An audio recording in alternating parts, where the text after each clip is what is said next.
staying in a co-living house for the last month, and the number one question I get from people is, what is a co-living house? So I'm going to answer that in this video, as well as what I think the top 8 benefits are to staying in a co-living as a traveler. So I usually say that co-livings are a cross between a hostel and a hotel. They're typically geared towards entrepreneurs, remote workers, digital nomads, people who are going to a place to work for an extended period of time, maybe a couple weeks, maybe up to a month. So they want the community that you would get in a hostel, but they need more of a quieter environment that you would get, say, at a hotel.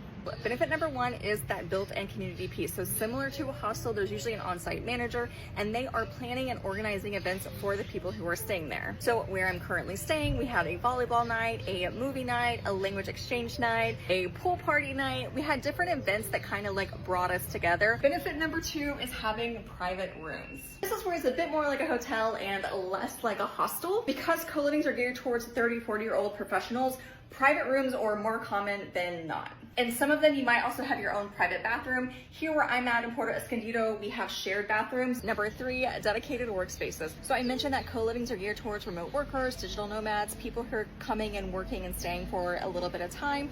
And so they typically have a co-working area. In the case where I'm at now, there's 6 desks downstairs, as well as desks in your room so that you could take calls or have a bit more privacy if you need to. But if you want more of a co-working atmosphere, they provide that as well. And because they know people need to work, they're usually really intentional about having good Wi-Fi. Benefit number 4 is beautiful location. So I'm currently here in Puerto Escondido, Mexico, but I've also stayed at co-livings in Madeira as well as Las Palmas, Gran Canaria. My next stop is going to be Mexico City, so you can definitely find them in a mix of cities as well as more like beach, islandy locations.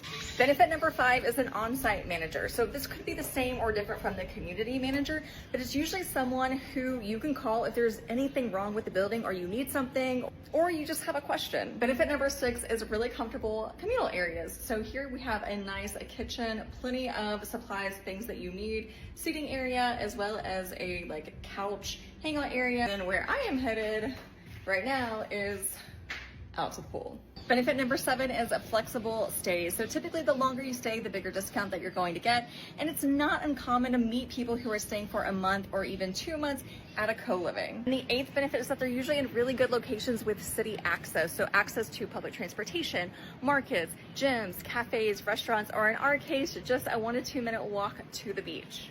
The idea behind it is really communal living, so they're going to be in places where you can be a part of the community. And that's it. So if you've never heard of co-livings, now you know a little bit more about them and you have a better idea of why people would book them. And if you've never considered them for your own personal travels, maybe now you will, or at least now you have another option in your belt that you didn't have before.